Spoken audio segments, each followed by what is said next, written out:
एक चरित्र में बड़ी विशिष्ट बात पाई गई।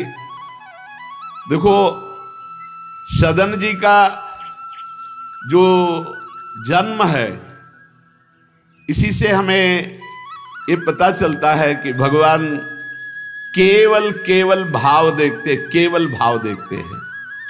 सदन कसाई ताकि नीकी कसियाई, जैसे बाराबानी सोने की कसौटी कसियाई है। जीव को न बध करें ए पे कुलाचार ढरें, बेचे मांस लाए प्रीति हरि सो लगाई है। गंडकी को सुत बिन जाने तासों तोल्यो करे, भरे दृग साधु आनि पूजे पे न भाई है। कही निस सुपने में वाही ठोर मुंह को देवो, सुनो गुण गान रीझो ही की सच्चाई है। सदन जी का जन्म कहां हुआ? कसाई कुल में, जहां पशुओं का वध करना एक स्वाभाविक वृत्ति है। निंदनीय, निंदनीय, किसी भी जीव की हिंसा करना निंदनीय कार्य है। देखो, पर कभी कभी ऐसे महापुरुषों का प्रभाव प्रकाशित होता है कि कुल कर्म छू भी नहीं सकते। सदन जी जैसे स्वर्ण कसौटी पे कसा जाए तो खरा निकले, ऐसे खरे महाभागवत थे। उनके हृदय में एक बार कुछ रिश्ते नातेदार आए, बच्चे ही थे, तो पिता एक छोटा बछड़ा लाए थे। वहां तो कटते ही रहते थे। पिता ने कहा कि ज्यादा तो इसमें मांस नहीं, इसकी टांगों में मांस से पहले तो फिर अपने अतिथि का स्वागत करते हैं। सदन जी ने जब सुना उसके पास गए तो लिपट कर रोए। बच्चे थे, बछड़े से। ऐसा ऐसा मेरे पिताजी कह रहे हैं तुम्हें काटा जाएगा, और ऐसे दुलार कर रहे थे। बछड़े के भी देखा आंसू निकल रहे। हर जीव को पता है, कष्ट का पता होता है। तो उसने कहा, एक भागवती महापुरुष का जीवन बदलना है, इसलिए मानो बछड़े ने कहा कि तुम अपने पिताजी से कह दो, उचित तो यह है कि पहले मेरी गर्दन काटे। तो सदन जी ने कहा, ऐसा क्यों? बोले, क्योंकि मैं पूर्व में ऐसा था, तुम्हारे पिताजी पशु थे और मैंने इनकी गर्दन उड़ाई है, तो मैं अब पशु बना हूं, इनसे कह दो तुम्हें गर्दन ही काटनी चाहिए, पहले जिंदा टांग मत काटो, मैंने तुम्हें इतना कष्ट पूर्व में नहीं दिया था, सीधे गर्दन काटी थी। इसका मतलब जो कर्म किया जाता है उसका फल मिलता है पक्का। मैंने पूर्व में तुम्हारे पिता की गर्दन काटी थी इस जन्म में, इसीलिए मुझे पशु बनना पड़ा, और तुम्हारे ही पिता मेरी गर्दन काटेंगे पक्का, तुम रोक नहीं सकते, क्योंकि वो विधान है। पर वो पहले टांग ना काटे, पहले गर्दन काटे। अब ये घटना उनको बहुत चुभी। जीव को अपने कर्म का फल भोगना पड़ता है जन्म जन्मांतरों में। बच्चे ही थे, कुछ संत मंडली जा रही, यही है मत की रति गति भूति भलाई, जब जे जतन जहां जे पाई, सो जानो सत्संग प्रभाव। सत्संग का एक अमोघ प्रभाव होता है। वो संतों के सामने गए, चरणों में लौट गए, बालक थे। संत जनों ने, उठो उठो बच्चे। तो रोते हुए बोले कि हर कर्म का फल जीव को भोगना पड़ता है, कोई ऐसा साधन है जिससे कर्म का फल ना भोगना पड़े और जीवन मुक्त हो जाए, जीव मुक्त हो जाए? उनका भगवान का निरंतर नाम रटना। श्री हरि हरि नाम निरंतर रटे और स्वयं किसी जीव को कष्ट ना दे और संतों का संग करता रहे तो जीवन मुक्त हो जाएगा। बस छोटे से बालक सदन जी में बात बैठ गई। बस अंदर शुरू कर दिया, हरि श्री हरि श्री हरि श्री हरि। संतों की बात मान ले तो परम पद जेब में है। अब पिताजी जब तक रहे तब तक वो वध करते रहे जीवों का, लेकिन सदन जी ने कभी कभी किसी का वध नहीं किया। वो कुल परंपरागत मांस खरीद लाते और उसी को मुनाफा करके बेचते और परिवार का पोषण करने लगे। एक दिन ये रास्ते में आ रहे थे तो किसी साधु का बटुआ ढीला होगा तो शालिग्राम भगवान गिर पड़े। इन्होंने उठाया कि अच्छा चमकता हुआ कोई पत्थर है, शालिग्राम भगवान को लाए तो उन्होंने अंदाज में कि आधा 1 किलो के वजन का काम तो करेंगे, तराजू में रख दिया। हरि श्री हरि श्री हरि श्री हरि, हर समय नाम जपना। ये तो बचपन से शुरू था संतों की कृपा से, और भगवान से अंदर से समर्पण था। ये नहीं जानते थे कि शालिग्राम भगवान है, देखा ही नहीं था कभी भगवान के शालिग्राम रूप को। अब जैसे कोई कहता कि 5 किलो दो तो 5 किलो शालिग्राम बन जाते, 2 किलो तो 2 किलो दो। अब तो बहुत बढ़िया काम की बाट बदलने की जरूरत नहीं, एक ही बाट में जितना मांगो उतना दे देंगे और ठीक वजन उतना ही होता, कभी किसी को संशय नहीं हुआ। एक दिन वो संत समागम करते ही थे तो एक संत भगवान आए। कोई इनके यहां ये भेद नहीं मानता था कि ये अमुक कुल की, क्योंकि इतने महाभागवत थे।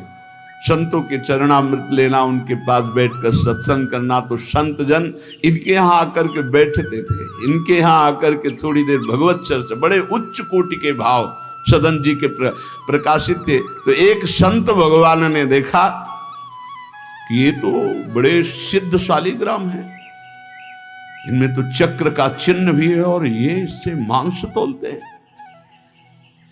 अश्रुपात होने लगे संत जी के कि ऐसा अनर्थ करते हो तुम, भगवान के भक्त हो। संत जी ने सदन जी से बताया कि ये जानते हो तुम्हारे बांट नहीं है, स्वयं शालिग्राम भगवान है, और इतना घृणित कार्य कि तुम इनसे एक तरफ मांस और एक तरफ शालिग्राम।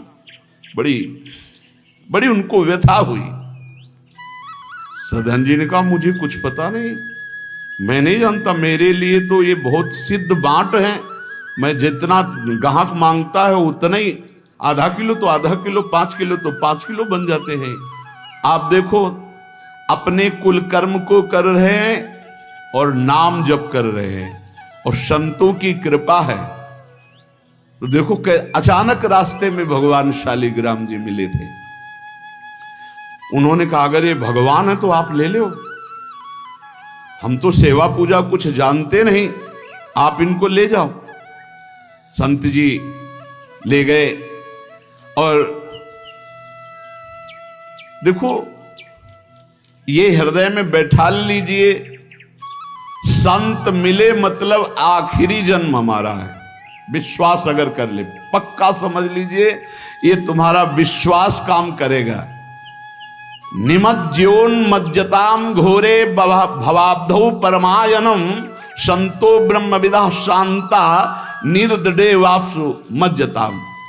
इस घोर संसार सागर में जो हम डूब रहे हैं तो भगवान भेजते हैं ब्रह्मवेत्ता संत महापुरुष का समागम, और जहां संत मिले तो आखिरी जन्म समझो इस संसार समुद्र से पार होने के लिए सुदृढ़ नौका संत समागम है। भव सागर कहाँ नाव, शुद्ध संतन के चरण, तुलसीदास प्रयास बिनु मिलहि राम दुख हरन। संतों के चरणों का सानिध्य मिला तो देखो सदन जी हरिनाम जपने लगे, सदन जी के हृदय में संतों की प्रति प्रियता बढ़ी, शालिग्राम भगवान मिल, सब बानक बन जाता है। अब संत जी शालिग्राम भगवान को ले गए, एकांत में जाकर के भगवान का पंचामृत से अभिषेक किया और इसके बाद वेद की स्तुति की, पुरुष सूक्त, शास्त्र शीर्षा पुरुषा सहस्राक्षा शास्त्रपद, भगवान को बिल्कुल अच्छा नहीं लगा। देखो, भगवान प्रीति चाहते हैं, सिद्धांत एक अलग होता है। इसीलिए कल हम ऊपर कुछ साधकों से कह रहे थे कि किसी भी साधक को ठाकुर जी में जिस रूप में आसक्ति हो उसको ठेस नहीं पहुंचानी चाहिए, क्योंकि पता नहीं कितना आसक्त हो आप देख करके अच्छा चलो, ऐसे नहीं कभी। वही ओहो धन्य भाग, कितने सुंदर आपके ठाकुर जी है, बहुत सुंदर, आप खूब प्यार कीजिए, क्योंकि पता नहीं वो कितनी गहराई से प्यार कर रहा है आप, तो उसका हृदय बहुत दुखी हो जाएगा। भक्त का हृदय दुखी हुआ तो आपकी उपासना में फर्क पड़ जाएगा। संत जी को लगा था कि कसाई कुल में जन्मे हैं, मांस का उधर पल्ला इधर ठाकुर, क्या अपराध कर रहा है। उनको ऐसा, और बाहरी दृष्टि में लगता भी ऐसा ही है। तो कहा भयो जो पे बड़े कुलहू में जन्म भयो, जप तप नेम व्रत साधन अपार है। कहा भयो तीर्थ अनेकन गमन किए, गयो नहीं जौलो निज मन को विकार है। जौलो मेरे संतन में राखे जाति भेद सदा, तौलो कहो कैसे वह पावे सुख सार है। मेरे साधु नीच पद पंकज ना धोयो, जोलो सब शास्त्रन को पढ़ी बोई भार है। जरा भी भाव किसी भी संत जो भगवत मार्ग के प्रतीक है, जाति पक्ष में रूप पक्ष में इनके तेज तो है नहीं, ये तो ऐसे बिल्कुल नहीं, सावधान, पता नहीं कौन किस कोटि का, उच्च कोटि का महापुरुष आपका चिन्ह। उन संत बहुत अच्छे संत थे, पर उनके मन में बात आ गई कि जाति के तो कसाई ही, काम तो नीचे ही है, मांस। देखो नहीं जाना भगवान की महिमा, हम समझ रहे थे उच्च कोटि के, और वो बहुत उच्च कोटि के महापुरुष सदन जी, निरंतर नाम जप। और एक खास बात थी सदन जी में, दैन्यता, कि मैं तो किसी योग्य नहीं, और उनको पता भी नहीं था कि शालिग्राम भगवान है। तो लेके आयो साधु मैं तो बड़ो अपराध कियो अभिषेक, सेवा करी पे न भाई है। ये तो प्रभु रीझे तो पे जोई, चाहो सोई करो गरो भरी आयो, सुनिमति बिसराई है। तेई हरि उरधारी डारी दियो कुलाचार, चले जगन्नाथ देव चाह उपजाई है। मिलो एक संग संग जात वे सुगात, सब तब आप दूर दूर रहे जान पाई है। संत जी ने बड़ा अभिषेक किया, वेद स्तुति की, भगवान को भोग लगाया, बड़ी प्रसन्नता से उच्च सिंहासन पर विराजमान किया। भगवान उसी समय आकाशवाणी हुई, ए साधु, मुझे ये तुम्हारी वेद स्तुति बिल्कुल पसंद नहीं, तुम्हारा ये पंचामृत स्नान भोग, ये सब तुम मेरे भक्त पर नीच बुद्धि करके मुझे लाए हो ना, ये मुझे तुम क्या समझते हो? वेद मेरी श्वासों से ही तो प्रकट हुए हैं। वेद क्या है? भगवान की श्वासों से वेद का प्रादुर्भाव हुआ।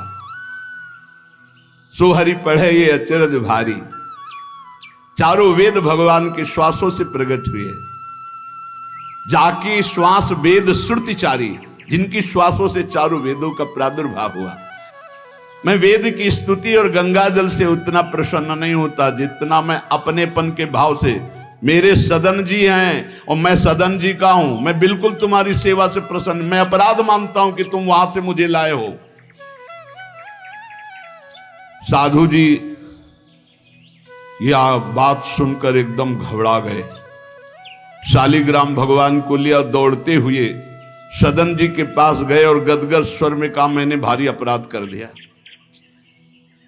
ठाकुर जी को अप्रसन्न कर दिया। मैंने आपके प्रति भाव किया कि आप कसाई कुल में आपका अधिकार ठाकुर का नहीं है, इसलिए आप ठाकुर जी को नहीं जानते हो, आप ऐसा ये लो। ठाकुर जी अप्रसन्न हो गए हमसे, हमने तो पंचामृत से, गंगा जल से सब अभिषेक किया, पुरुष सूक्त का पाठ किया। ले ये श्री ठाकुर जी को आप स्वीकार करो। विधि पूर्वक सेवा से ठाकुर जी प्रसन्न नहीं हुए, अपनेपन से। ठाकुर जी को सबसे ज्यादा अपनापन, प्रेम भाव। सदन जी शालिग्राम भगवान अब जो देख रहे हैं वो दूसरा भाव है। ये भगवान है, मुझे तो अभी तक पता ही नहीं था। साधु जी जब चले गए तो कहा अब तौलने के काम में तो नहीं। एक सुंदर नवीन कपड़े में ऐसे गले पे लगा लिए, ठाकुर जी गले पे डाल दिए। भगवान रीझते हैं भक्त की अपनेपन की प्रीति में। जो चाहे वो प्राप्त कर सकता है, सिर्फ अपनापन प्रभु को चाहिए। हम यही कहते हैं बार बार कि अपनेपन पे कुल्हाड़ मत चलाओ, विश्वास पर कुल्हाड़ मत चलाओ। साधना बने ना बने, लेकिन हमारे माई श्यामा जी को राज पार हो जाओगे। हमारी बात मान लो। श्री जी सिर्फ अपनेपन को देखती हैं, सिर्फ अपनेपन को। अवगुण करे समुद्र सम गणत ना अपनो जान, राय के संभजन को मानत मेरु समान।